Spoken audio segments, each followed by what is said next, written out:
right, we are in game number 2, pick and ban phase. My name is Joshua Fekaz Quest, here with Octavian. Same bans as last time as far as the Zillion goes from RMU. Trundle also banned out. I don't remember if he was banned out last game or not. Yeah. Honestly, working off that last game, Trundle was banned last Okay, game. okay, yeah. In the same position here as it was by the same team. Though, actually, the Kindred ban is a new one. This time, RMU banning out the Kindred. I think it was actually NCSU who played it last time, so they have a little bit of respect for that Kindred jungle, which was sort of the only thorn in their side last game. It's not a very large thorn, it didn't do very much, but they want to get rid of it anyways. And the Nidalee ban out here from NCSU is the first adaptation we see from their side, and we're going to have to see a lot of adaptation from NCSU because their performance last game was not ideal. Yeah, and not just that. It's like I said, they had a rough pick and ban phase because they didn't really play to a strength of any particular kind besides resetting a fight.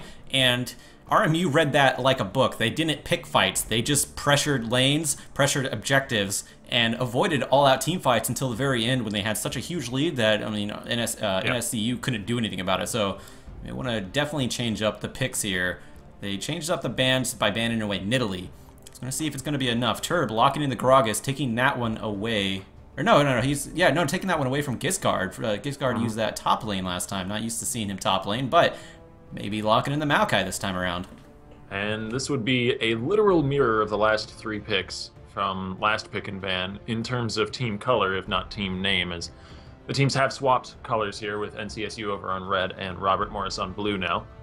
Nubsy hovering over the Braum. That would be an interesting pick, as it's a good one to pull away from plucking Penguins from the side of NCSU's Sivir. Braum does have a lot of synergy with Sivir.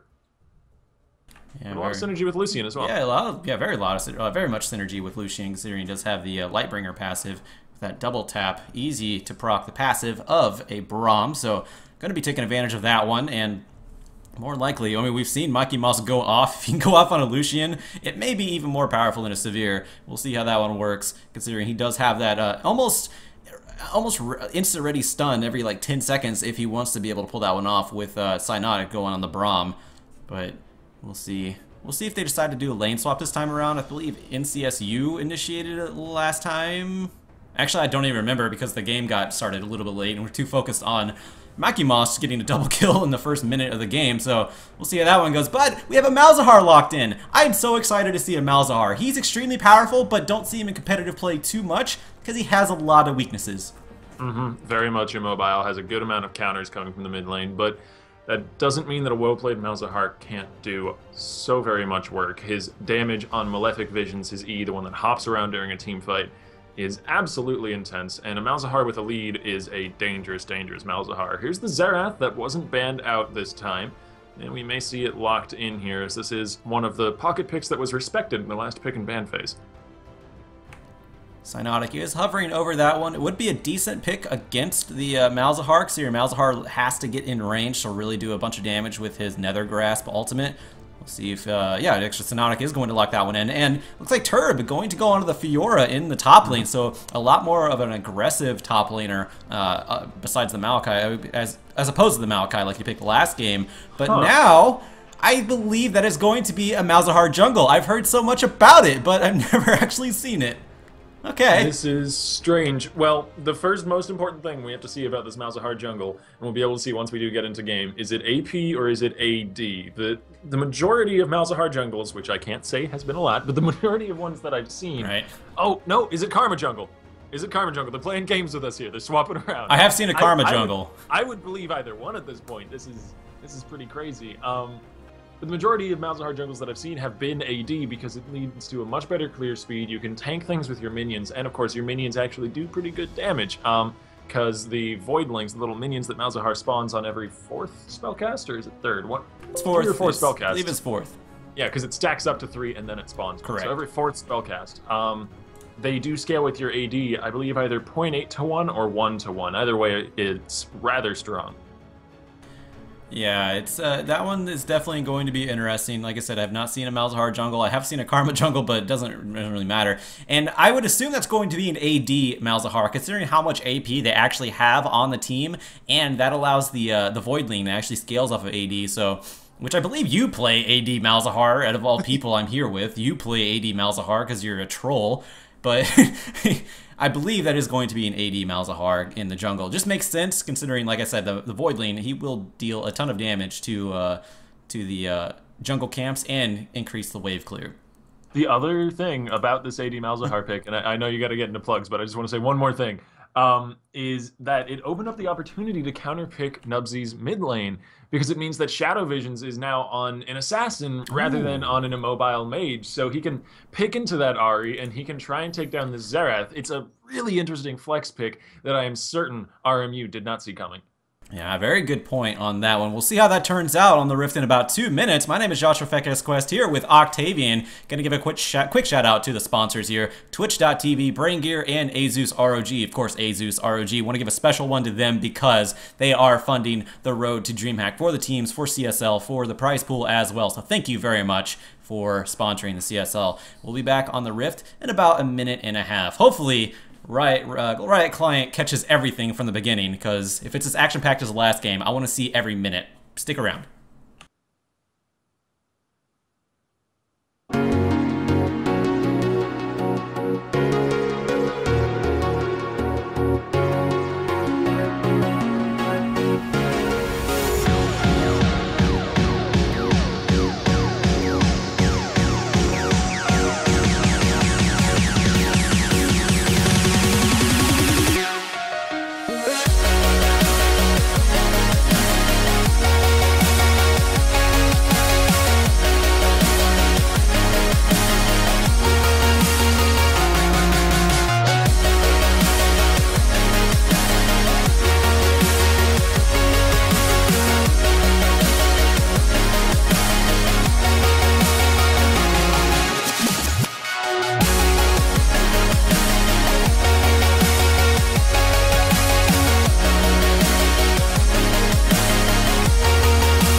right, we are in game number 2 of this best of 3. The winner, of course, goes to DreamHack, and they will face the winner of McMaster versus Carnegie Mellon, which we'll be showing you tomorrow. But for now, RMU, they're looking to take game number 2 and go secure their place into DreamHack in the semifinals.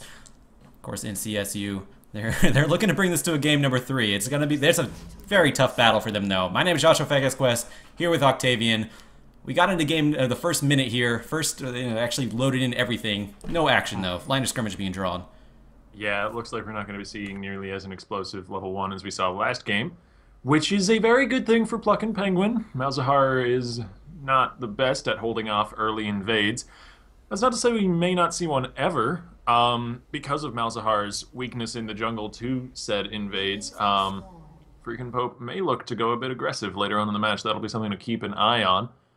And the other thing that I wanted to hit on in Champion Select that we didn't get around to because of how distracting this Malzahar jungle pick was, is the massive amount of move speed that can be outputted from NCSU's bottom lane. Flamejin and Puree can both do team-wide movement speed buffs. They can send this Maokai rushing towards the back line without a care. Yeah, it's gonna be fun watching this you know, the NCSU play with a Malzahar, not Malzahar. Well, yeah, Malzahar jungle. It's gonna be very fun seeing that. But of course, the On the Hunt and Twisted Advance combo. I actually love seeing that one. And I actually tweeted somebody, Mark Hamill, you know, the guy who plays Luke Skywalker and is the voice of the traditional Joker from the animated series, Batman animated series, I should say.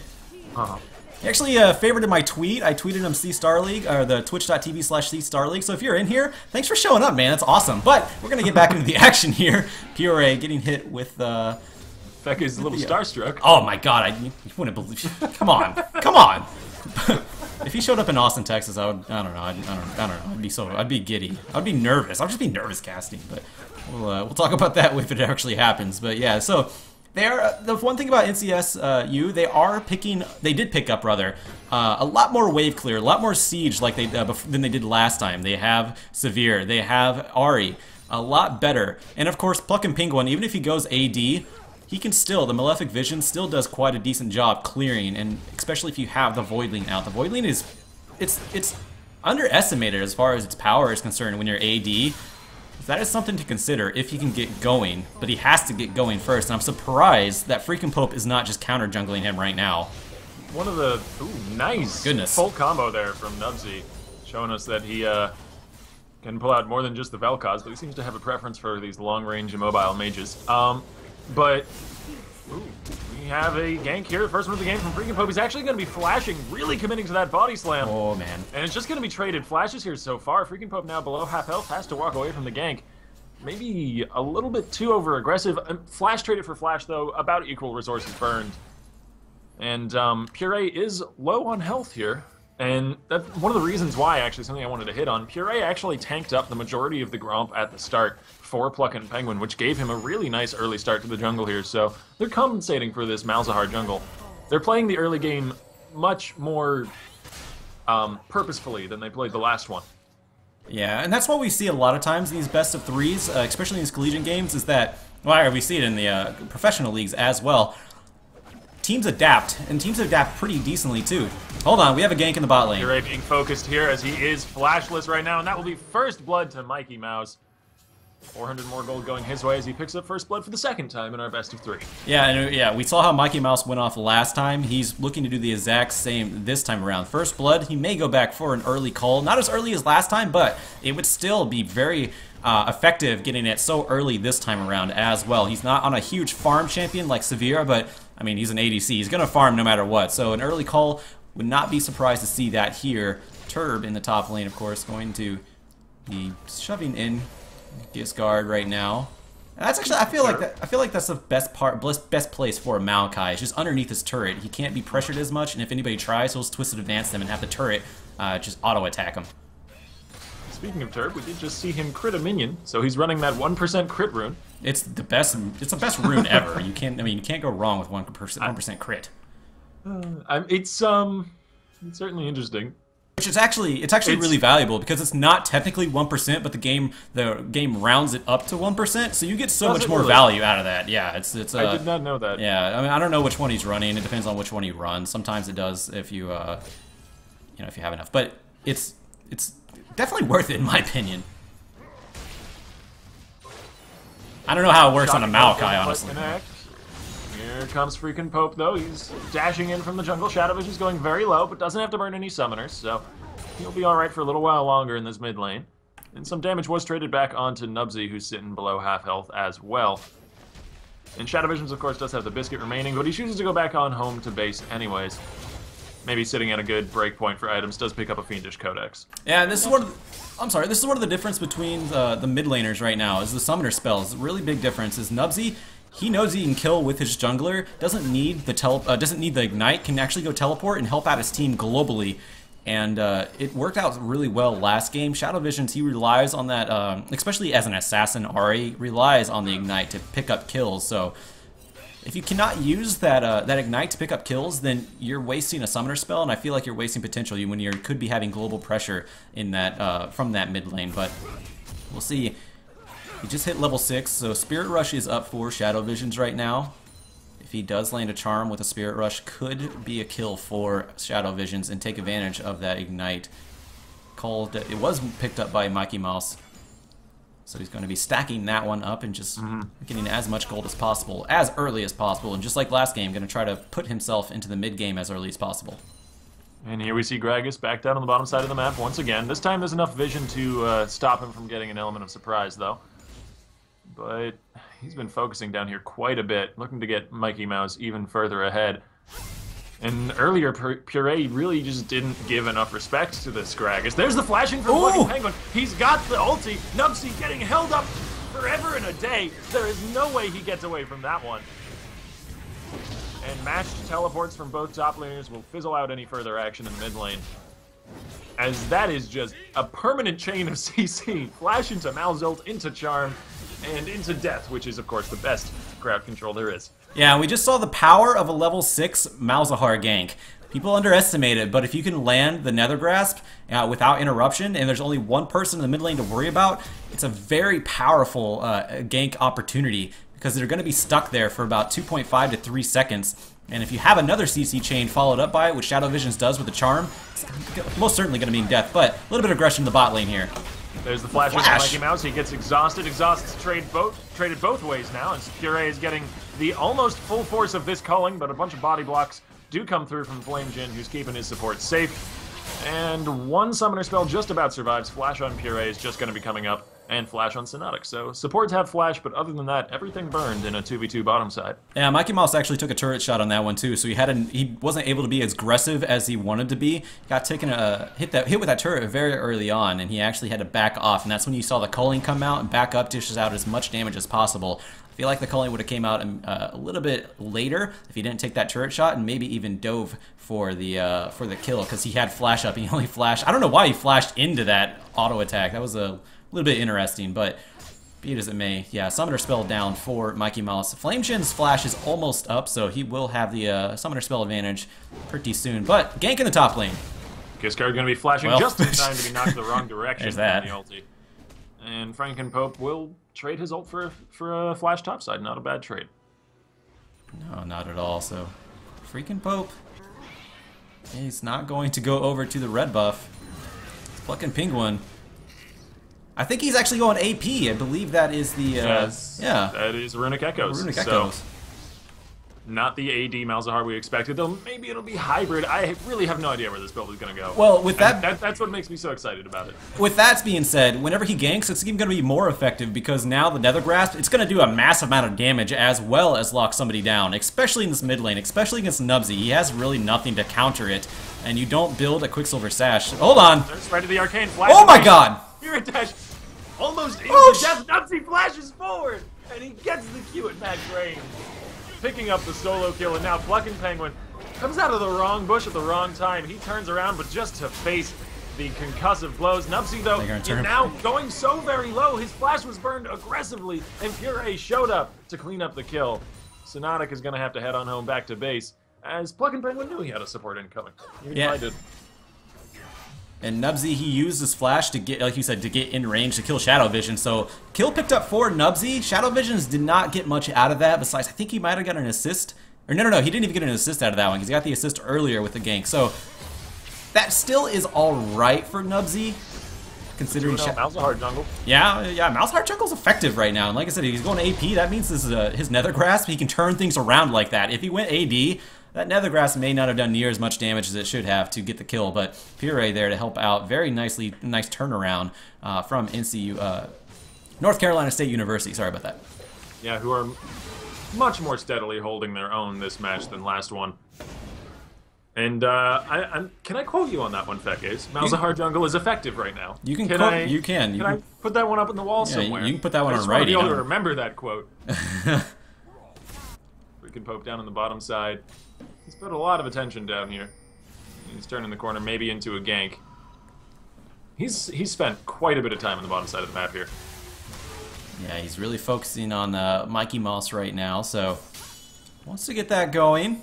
Mikey Mouse, he only has 36 more farm for his coal to get that extra bonus gold.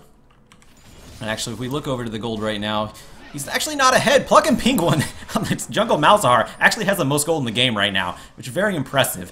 But it's gonna be hard keeping up with Mikey Mouse once he has that coal finished, because he's going to just go off pretty soon if he plays the way he did last game. Which he's staying safe. He's out farming Flamejin pretty heavily right now. Once it starts to get group time, looks like RMU may want to focus on protecting Mikey Mouse as much as possible. I'm just really excited to see where the build path goes from here for Pluckin' Penguin. With that amount of gold to work with, he's opting to still not reveal too much more of the build and go into some boots here. But whether or not he goes full-on AP out of the jungle, which I think seems likely at this point, Runic Echo is a very strong starting item for that path. Or whether he opts into, I don't honestly know, some tankiness, some physical damage. Malzahar is such a strange beast, he can pick up nearly whatever he wants. Yeah, there was actually a Reddit thread about how versatile Malzahar is. He can go pure damage, he can go slightly tanky with the Rod of Ages and Riley's Crystal Scepter. I don't think you're going to see Rod of Ages, especially considering he hasn't built any components for it yet besides a Ruby Crystal. I certainly hope he's not going to start building the Rod of Ages, though. I mean, if this game goes on long enough, it could be effective, and it will make him tanky eventually, but I feel like a Riley's Crystal Scepter would just be way better at this point in the game, considering he had a jungle item to complete first. But one of the weaknesses here that Pluckin' Penguin's Jungle Malzahar is kind of falling prey to, while he's doing very well and he's got a 30 CS lead on his counterpart and a 2-0 scoreline, he's not been able to affect bottom lane, and that's because Malzahar's ganks do revolve around Nether Grasp, as you said, and in a 2v1, it's much harder to get off a reliable Nether Grasp than it is in a 1v1. Because, simply put, Sonotic would be able to interrupt him. You can only CC one person with that ulti. Yeah, and that is kind of the bane right now for him. Like you said on that, he's focusing more so in the mid lane, and it's working out so far. But Shadow Visions, he's not really gaining too much from it. And Mikey Mouse, he's just farming up and getting he's just getting step ahead. He's taking steps to get ahead, I should say. And it's working out only in RMU's favor. And of course, top lane, everyone's left alone. Top lane alone. Freaking Pope's been up there once through an explosive cast and is like, all right, well, that's enough for me. I'm just going to go back to farming. Oh, right, it's a Maokai, never mind. Yeah, right, it's a Maokai. And you're not going to do too much against a Maokai right now, even with the power of a Fiora. But Freaking Pope, speaking of him, in enemy territory, but he's going to get out just fine. And Pluckin' Penguin, he has the catalyst of the Protector, so it looks like he is going to go that Rod of Ages build early on. Well, actually, I was going to say early on. Usually when I have it built by now, it's going to take a little bit longer to get that going. It's going to slow him down a little bit. Certainly be more powerful if we do get to the end game, however. Yes, very much so. Basic trade-off of that item. And we're just sitting and waiting to see what the next move is for these teams.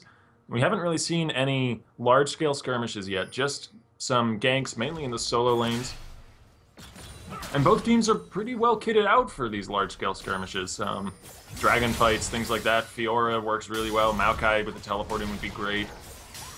Mid laners both can do lots of work in a dragon fight, so I expect something to happen soon, and it to be very explosive, or nothing to happen ever. Those are basically our two options.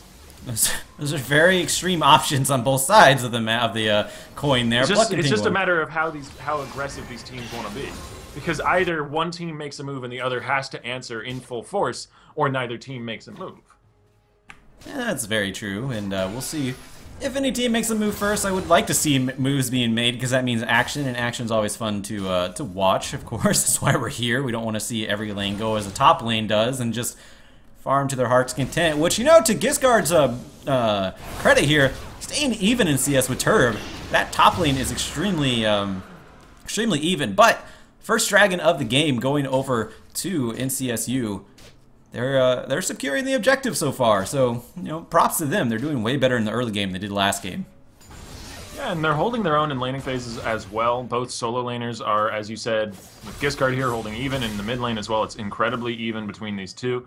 The only differential we see, and maybe the reason why we've seen Freakin' Pope focus bottom lane so much, is Mikey Mouse has a 40 to 50 CS lead up on Flamejin, which is really rather significant. It means the Cole has completed a lot earlier. There's a big power spike coming up right now, or relatively soon, for Mikey Mouse. So I wouldn't be surprised to see RMU go for some sort of team fight. Maybe just a turret shove, it looks like. Yeah, Mikey Mouse is 1,700 gold above Flamejin right now. That's pretty huge. That's a big item huge, like BF sword.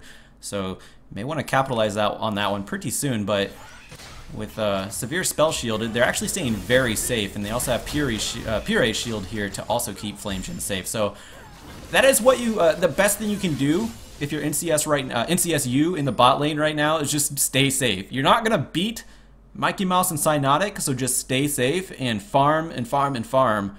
You don't have to stay completely equal with him. You just have to not give him more an advantage. So making the best of a bad situation in the bot lane for NCSU. Distortion Boots already picked up for Giscard in the top side. It means he's gonna likely be focusing on trying to make team plays. Get that lower cooldown on teleport. Whereas on the other side, a much more aggressive build path from Turb is going to be finishing off the Ravenous Hydra first item. Yeah, typical first build for a Fiora as well. You don't really see too much deviation, I should say, from that. So going to be able to. He's trying to poke out his card. It's not going to work. He's just going to heal it back up. It's very. It's just kind of a really like a little thumbtack sword hitting a brick wall in the top lane. It's gonna get dulled, and you know you can still sting, but you're not gonna do anything to a brick wall. Let's face it. Oh, Mikey Mouse getting some good aggression onto Flamejin is forced to flash away, trading the ulti for the flash cooldown that may open up aggression later on bottom side. Yeah, and that's what they need to do, is try their best to pick out somebody. Puree was not in the area to give the shield to Flamejin. Flamejin's still gonna stay there. He still has heal, uses flash though. But he also has On the Hunt to get away, so there's still a lot of speed boosts. Unless Cynotic can get a stun onto Flamejin, who has a spell shield, they're not going to be able to catch him. But the turret does go down, slow poking it finally down to death. Mikey Mouse picking up that one. So first turret of the game does go over to RMU. They're only 1,500 gold up right now. It's still anyone's game. In CSU, they still have a great chance of bringing this one back. Yeah, and we've seen a quiet last few minutes here on Summoner's Rift. Pluckin' Penguin has kind of just returned to the jungle to farm it out. He's doing a good job of that. He's got a huge CS lead now over Freakin' Pope. Let that Ro8 scale a little bit, try and become that mid to late game monster that Malzahar can be, really regardless of lane. Well, that's the thing, he doesn't even have the Ro8 yet. He needs to go back and pick that up. He still has about 100 gold to be able to pick it up. It's 950 for the kit, and he only has 9. Well, actually, just now picked up a little bit of farm to get close to it. So it's at almost 20 minutes. He doesn't have it yet, and that's actually pretty big. No one's pressured Pluckin' Penguin though, and I feel like that's a big mistake from RMU, but especially before level 6. I feel like they could have pressured Pluckin' Penguin a little bit more and taken advantage of how, I would assume, how weak a Malzahar jungle is compared to a typical jungle like Gragas. Well, with that really solid leash that we saw from Puree and the ability to have his Voidlings tank thereafter, he actually didn't go very low. I was watching his health bar during the majority of his clear there in the early game. He never really dropped below 45%. Well, no, the Voidling can also absorb a lot of that punishment as well. Yeah, so this Malzahar jungle, if you have a cooperative support, seems to be actually pretty good at clearing. Relatively quick as well with the percentage damage that he has on the W, the AoE on the ground. Yeah, but once again, I do feel like that's RMU's fault for like letting him be able to do that. Because yeah, he has a good support in Puree, but it also helps when you're not pressured in the jungle. And Pluckin' Penguin, that does help quite a bit. Yeah, very much so. And Pluckin' Penguin, he wasn't really pressured. Freakin' Pope was counter jungling a little bit, but it hasn't even helped. It's 2 kills to nothing on the as far as the junglers are concerned. Freakin' Pope has one assist, but man, the farm, Pluckin' Penguin just farmed this entire time outside of those couple of ganks in the mid lane.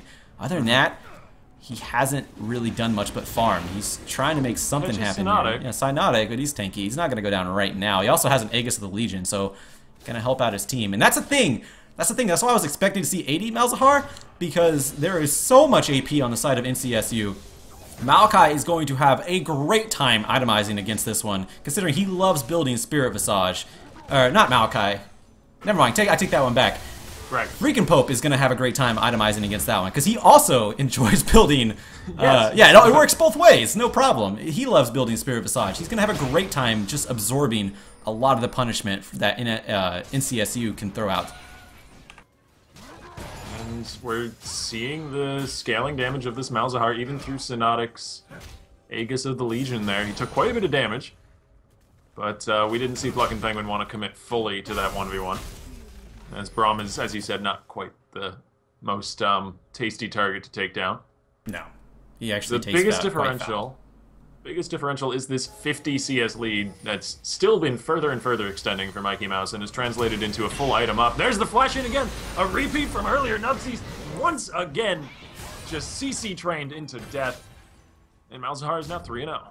Yeah, very huge for him. Now, with that being said, Shadow Visions, he's only getting assists. He's not snowballing, but when you have 2 AP carries, you can do that. It's actually working out so far in the favor of Pluck and Penguin. There's a little bit of a skirmish in the top lane. I'm not even going to stop talking because it's not going to go anywhere. But we do have action in the bot lane. Mouse flashing forward. Culling already having been burned. He's not going to be able to have the reach to finish off Flamejin. But there's the Q from Synodic. Winter's Bite slows Flamejin there down. It is. The relentless pursuit lives up to its name. And Lucian takes home a kill. Mikey Mouse extending his lead even further on bottom side. We've got the Lucian on one hand and the Malzahar on the other, which can carry harder.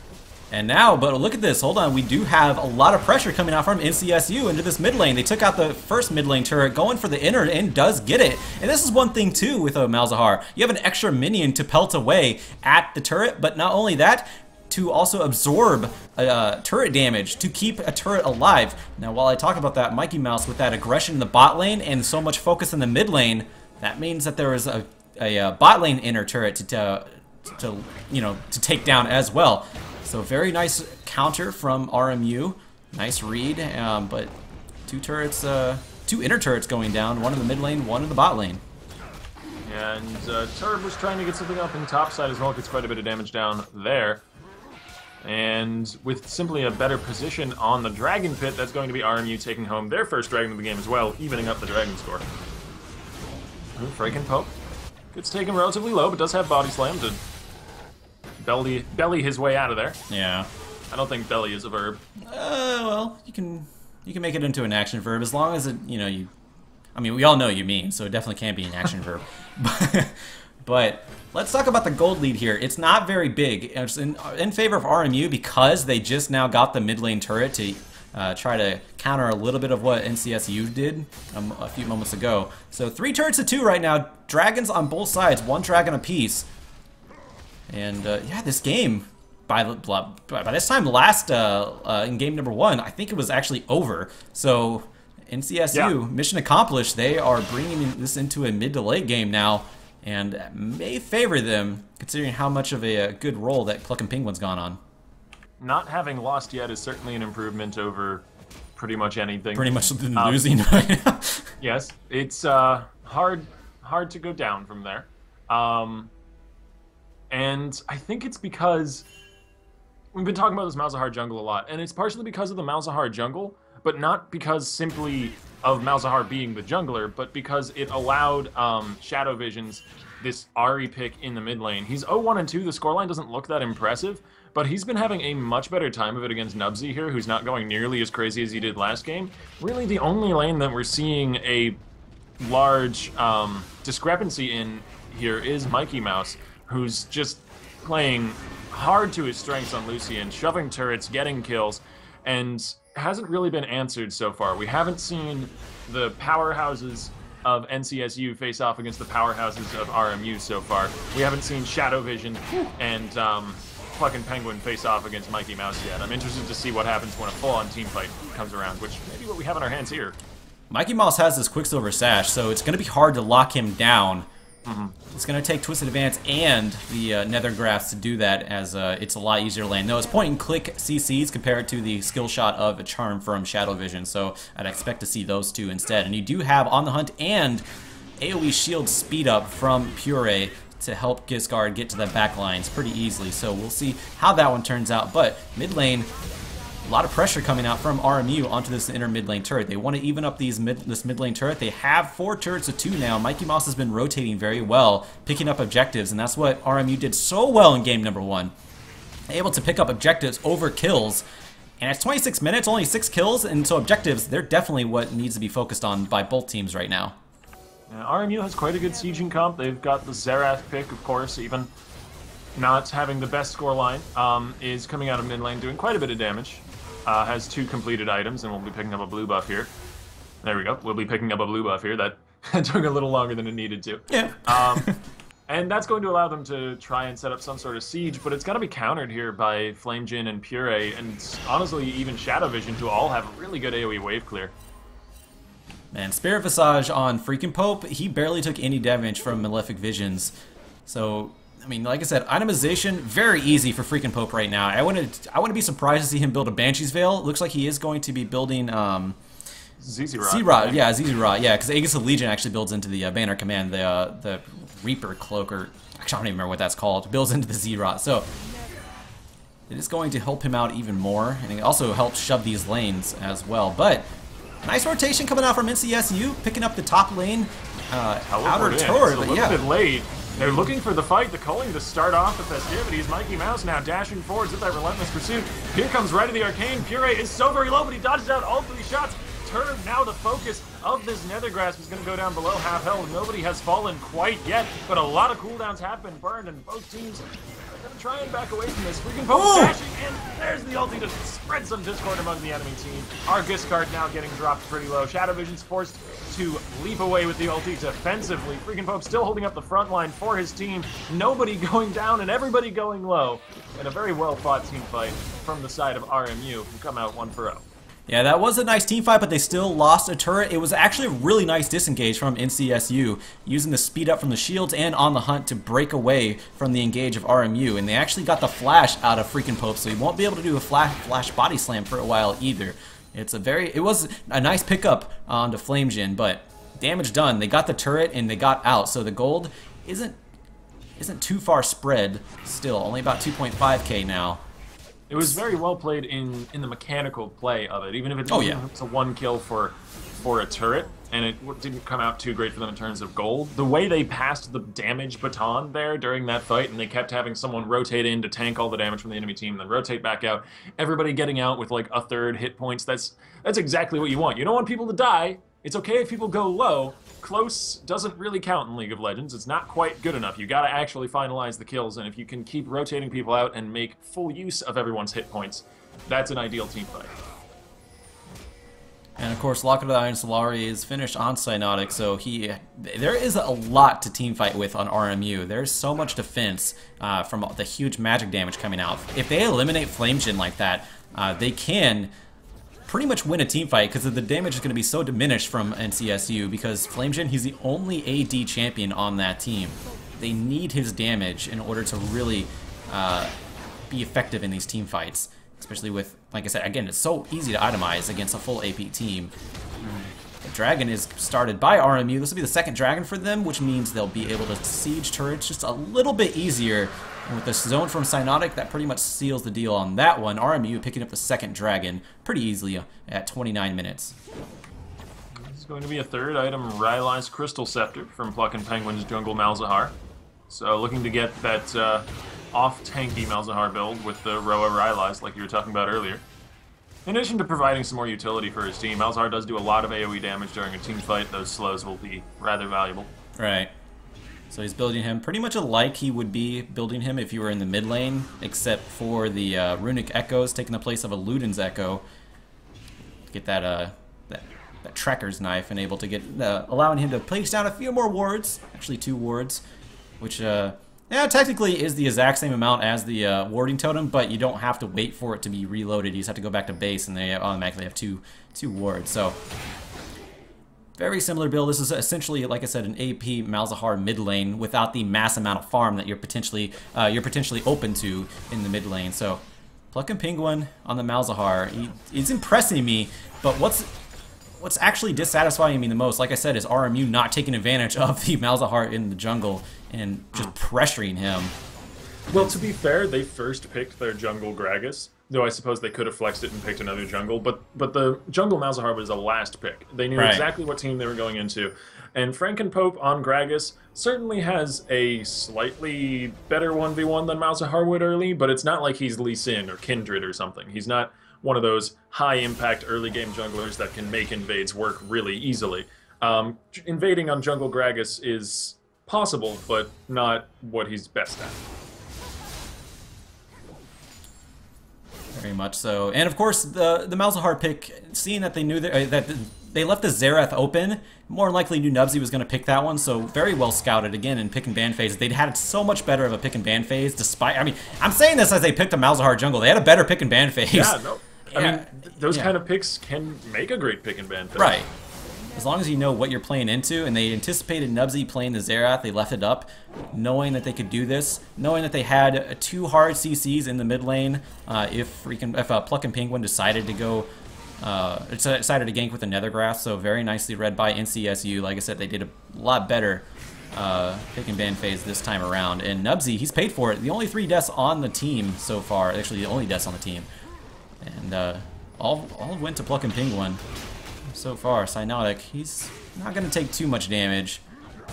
I wouldn't be surprised to see him build like maybe a Banshee's Veil or something or other. Hold on. Oh! Gets hit by the third one and goes down. Spell Shield, I'm not sure whether or not it was available. We didn't get to see the beginning of that fight, but had it been, that would be a little embarrassing there. Flash was available, Heal was available. He had options, but he just didn't think it would land. Man, and that's something that I cringe at sometimes, because you have the availability to save yourself and you think you don't need it, but then you end up needing it and now you're dead. It's 4v5, Cyanotic trying to flank around the backside, Nubsy trying to do his best to poke out Pluck and Penguin, but they're just going to let this turret fall, and there's a flash. Oh, well, double ulti burn. Yeah. Too much effect, but they do get the secondary turret in the mid lane. And it looks like that's all they're going to get as they back away. Well, I mean, turret is worth it, especially inner turret, definitely worth a flash from freaking Pope and 2 ultimates, so not too much to be lost there. So very nice pickup by RMU, despite the overzealous initiation that kind of failed. They still got the turret, which means they get a little bit more in this gold lead now as well. 59.5k to 53.8k there, very slowly pulling away with this game. Yeah, and I mean that call, however awkward it looked, at least proves that the team is on the same page. I mean, even with the ultis not being quite so well timed, they were both brought out immediately. They both saw the opening. They both went for it. Shadow Vision. Oh! Well, there's the AoE shield from Puree though. It's gonna keep him alive. Maxing that shield now first. Oh shit! A lot of defensive Nubsy is on a killing spree as Spirit Dash goes into the very edge of Rite of the Arcane. Oh no. That's the one thing.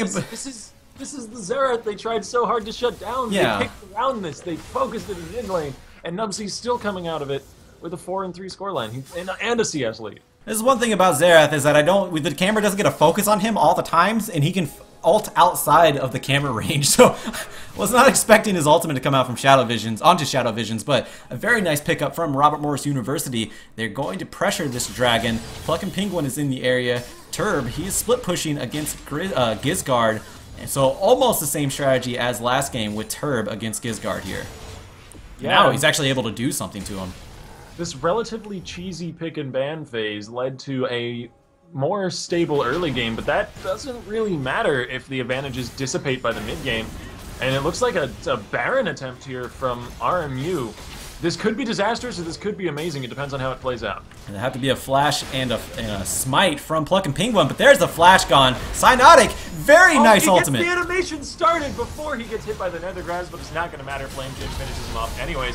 But that was entirely worth it because it zoned Pluck and Penguin away alongside the Rite of the Arcane, the Xerath ulti as well. Kept Pluck and Penguin at bay long enough for the Baron to be secured. 1 kill, 2 kills actually, as Gizgard picked one up topside. Yes.